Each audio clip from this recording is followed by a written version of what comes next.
राजनीति एक बहुत ही ज़्यादा ऐसा एक वो बन चुका है कि राजनीति में ही सब कुछ जायज़ है, सब कुछ कर लेते हैं राजनीति में। हमारे साथ कुछ बहुजन समाज के लोग हैं और जानेंगे कि बहुजन समाज में बहुत सारे राजनेता हैं, जैसे कि चाहे समाजवादी पार्टी के अखिलेश यादव जी हैं, बहुजन समाज पार्टी से बहन कुमारी मायावती जी हैं, और जो है कई सारे जो संगठन हैं, वाम से कई जो है पार्टी है, इसका बहुजन मुक्ति पार्टी के नाम से पार्टी आने वाली है, जो कि विधानसभा चुनाव लड़ेगी।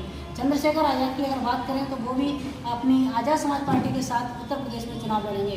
लेकिन सभी बहुजन समाज के लोग एक न मतलब दावा कर रहे हैं सत्ता हासिल करने का अलग अलग। तो सर क्या होने वाला है, मतलब ऐसा कैसे हो सकता है कि सभी बहुजन समाज के लोग अगर अलग अलग चुनाव लड़ते हैं तो कैसे सत्ता हासिल हो पाएगी?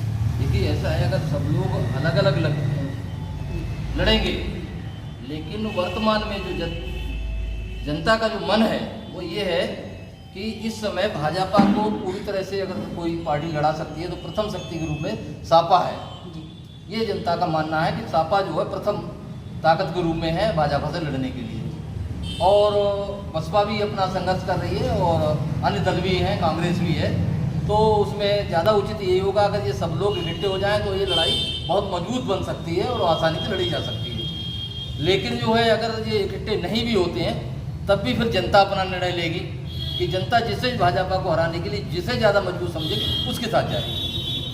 कहीं ना कहीं ऐसा है ना कि जाति के आधार पर राजनीति चल रही है, लेकिन अगर वोट की बैंक की बात करें, 85% की बात करते हैं, तो वो 85% बहुत सारे दलों, ज़्यादातर इस समय जो ओबीसी वोट है वो भाजपा की तरफ है, लेकिन उसी वोट को खींचने के चक्कर में सभी लगे पड़े हैं। बहुजन समाज का वोट कहाँ कहाँ जाएगा, कैसे राजनीति? अगर मेरे हिसाब से बात करें तो कभी ये हालत रही तो इस देश में बहुजन समाज का कोई व्यक्ति प्रधानमंत्री नहीं बन सकता। ये बात कितनी सच है? देखिए, ऐसा है कि जहाँ तक बहुजन में एससी, ओबीसी और माइनॉरिटी के लोग आते हैं वो मिलकर के सब बहुजन एक बनता है जी। उसमें जो है अल्पसंख्यक भी जो है कहीं कम और कहीं ज़्यादा शिफ्ट है, लेकिन ओबीसी जो है पिछले चुनाव में उसके लिए भ्रम की स्थिति पैदा की गई।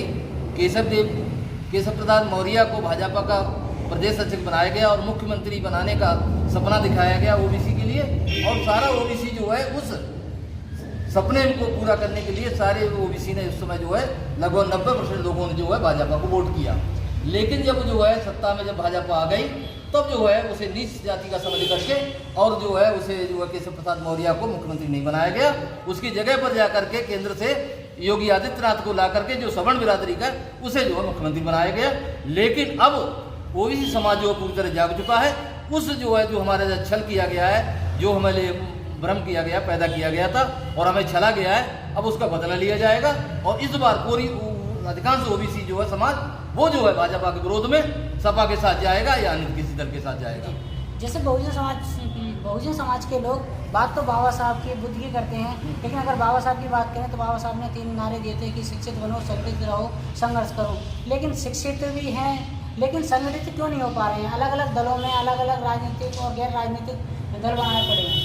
देखो, ये व्यक्ति की सबकी बहुत ज़्यादा महत्वाकांक्षाएँ होती हैं और उन महत्वाकांक्षाओं के कारण सबको तो जो है सब लोग ना मुख्यमंत्री बन सकते हैं और ना सब बहुत बड़े जो है राजनीतिक बड़े पदों पर हिस्सेदारी मिल सकती है। मिशन सभी का एक है, सभी एक होने की बात करते हैं, लेकिन जब थोड़ी सी अगर वोट बैंक हो जाती है तब वो किसी न किसी दल के साथ हो जाते हैं या अपना नया दल बना लेते हैं। हाँ, ये बात सही है कि वो नया दल बनाते हैं और यही इसी कारण जो है ये जो है बहुजन समाज जो कमज़ोर हुआ है। और जो है और ये बहुजन समाज में तो ये कह रहा हूँ कि लंबे समय से ये भटक गया है। मान्यवर काशीराम और बाबा साहब के मिशन जो था उससे भटक गया है और जो है उसके कारण नुकसान भी हुआ है बहुत ज़्यादा।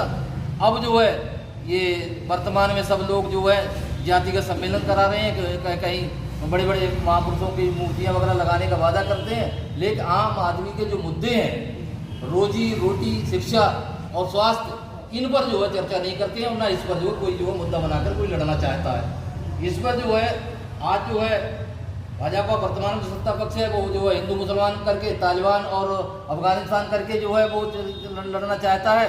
और अब तक वो कहता था पाकिस्तान चले जाओ, और कल से कहने लगा कि अफगानिस्तान चले जाओ। अगर तुम्हें पसंद नहीं तो महंगाई कमर तोड़ है और आसमान पे है, और जो है आम आदमी की कमर टूटी हुई है महंगाई के कारण। और बेरोजगारी जो है, इन्होंने जो है 2 करोड़ लोगों को जो रोजगार देने का वायदा किया वो बिल्कुल जो है शून्य साबित हुआ है। और उसमें तो ये कहा जाए तो शून्य नंबर दिया जाएगा, क्योंकि लोगों को 2 करोड़ रोजगार दिया नहीं गया, बल्कि 10 करोड़ से ज़्यादा लोगों का रोजगार चला गया इस समय में। इसलिए ये इस मुद्दे पर, रोजगार के मुद्दे पर, ये वर्तमान सरकार, केंद्र सरकार भी और राज्य सरकार भी, डबल इंजन की जो सरकार चल रही है, ये पूरी तरह फेल है। जी, जैसे कि एक नारा दिया था केंद्र सरकार ने, बेटी बचाओ बेटी पढ़ाओ का, तो क्या वो सच हो पाया? नहीं, बिल्कुल नहीं हो पाया। और वर्तमान में इस सरकार में तो बिल्कुल नहीं हो पाया। मैं बताऊं कि इस सरकार के मंत्री विशेषकर और बड़े बड़े पदों में बैठे हुए लोग ही जो है इसमें लिप्त पाए गए हैं। चाहे वो जो है शाहजहांपुर में जो महिला कांड के साथ बलात्कार का कांड हुआ था, चिन्मयानंद जी हैं जिनके खिलाफ वो जो है चुनाव को जो है केस चल रहा है और वो जो है जेल में है। और जो है उन्नाव में जो केस हुआ था, वहाँ का विधायक कुलदीप सेंगर जो है वो भी हो गया था। कठुआ में जो कांड हुआ था उसमें वो हुआ था। और अभी सर, आपका न्यूज़ 19 इंडिया में आपका हार्दिक स्वागत है। और आजकल मिशन 2022 यूपी विधानसभा का चुनाव प्रचार प्रसार गर्मी पे पहुंच चुका है। सभी विधानसभा में पहुंचने का अपनी अपनी प्रत्याशी विधानसभा क्षेत्र में मेहनत कर रहे हैं और सरकार बनाने के लिए सारी पार्टियां दवा कर रही हैं। आप इसमें क्या पक्ष रखते हैं, थोड़ा सा बताएंगे सर? कुछ पक्ष यही है कि आज के हालात बीजेपी के अगेंस्ट तो थोड़े बहुत है ही हैं। आदमी सुरक्षित महसूस कर रहा है, लेकिन इसके अलावा सारी चीज़ों में ही प्रॉब्लम क्रिएट हो रही है। क्या समस्या है सर इस समय क्षेत्र में? क्षेत्र में एक तो ये है कि जितनी सरकारी मशीनरी है वो निर्द्वंद हो गई है, किसी चीज़ को मानने को तैयार नहीं है। भ्रष्टाचार चरम पे है, स्थिति बेतहा खराब है। जो काम 1 रुपये में होता था वो 100 रुपये में हो रहा है, क्योंकि भ्रष्टाचार तो जड़ में बस गया है। ये तो पॉसिबल ही नहीं है वो ख़त्म हो पाए। अच्छा, सरकार के प्रतिनिधि कहते हैं सर इस समय भ्रष्टाचार मुक्त सरकार चल रही है हमारी, सबका साथ सबका विकास। क्या ऐसा हो रहा है? ऐसा कुछ नहीं है। ग्रास लेवल पे आदमी जाके देखे, गरीब तबके से आदमी जाके मिले, तब एहसास होगा क्या होगा। खाली एसी में बैठने से कुछ नहीं होता है, कोई भी प्रोग्राम बनाने से। हर एक का जो परफॉर्मेंस आती है वो ग्रास लेवल पे जाके ही आती है। ग्रास लेवल पे स्थिति ये है कि आदमी बहुत शोषित हो रहा है आज भी। सर जी, मेरा एक सवाल है आपसे। आपने सारी सरकारें देखी हैं, चाहे बहुजन समाजवादी की सरकार हो, चाहे समाजवादी की सरकार हो, चाहे कांग्रेस की सरकार हो, चाहे इस समय वर्तमान में भारतीय जनता पार्टी की सरकार हो। आपने क्या अंतर देखा इन चारों सरकार में? कौन सी सरकार बेस्ट आपके माध्यम से लग रही है?